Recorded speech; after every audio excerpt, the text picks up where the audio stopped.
De primeiro temos a 3 autores de cómic invitados. Un é o Bichero, o Luis Davila, moi coñecido por todos porque traballa para o Faro de Vigo facendo eses chistes que a tanto nos gusta con esta retranque humor galego, que ten exposición e vai facer un obradoiro tamén para a xente que se anima a debuxar.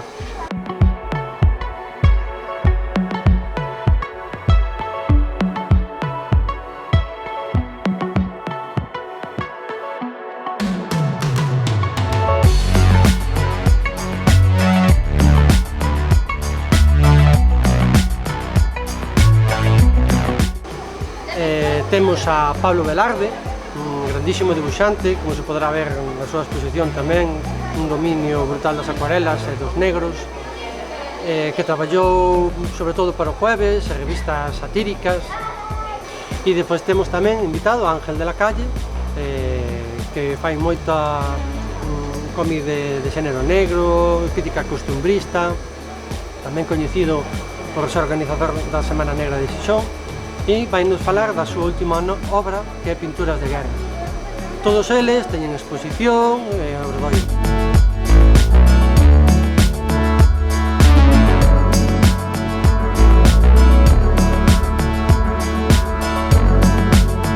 A maiores temos unha cousa da que tamén estou super contento, que é unha exposición de orixinais de Dragon Ball. Orixinais cos que se fixo a serie de Dragon Ball, Dragon Ball Z, incluso o GT e incluso a reciente Super.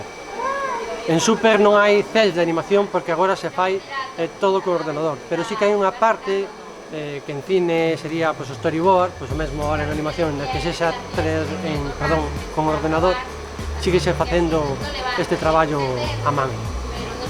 E digo que estou super orgulloso porque foi bastante difícil de conseguir.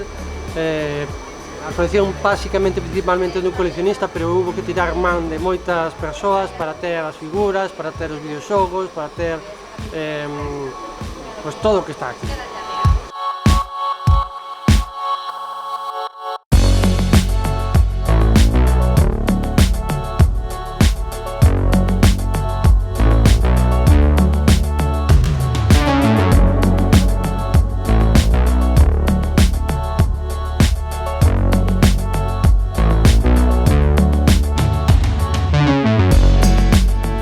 Os obradoiros que estou impartindo eu son sobre a creación de como se facía un cel. O que fan aquí é un cel de animación que, para ter un segundo de animación, deberíamos facer isto 15 veces, pero eles só fan o personaxe, o sea, 15 veces o personaxe máis un fondo, e 15 veces como mínimo, porque realmente para que a animación quede fluida necesitaríamos 25.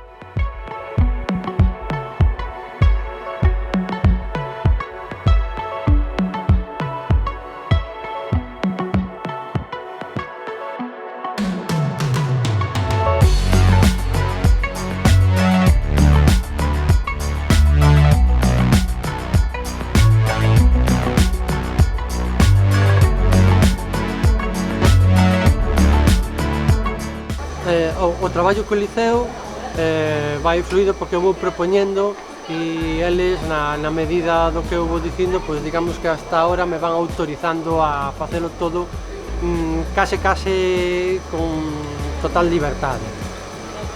Intentaremos ir mellorando cousiñas para que efectivamente o de viñetas teña unha longa vida, e o mellor o día de mañán pois quizáis teñamos que solicitar axuda de outros lados, patrocinadores ou colaboración. Teremos que ir según o que tamén o Liceo queira que crezca isto.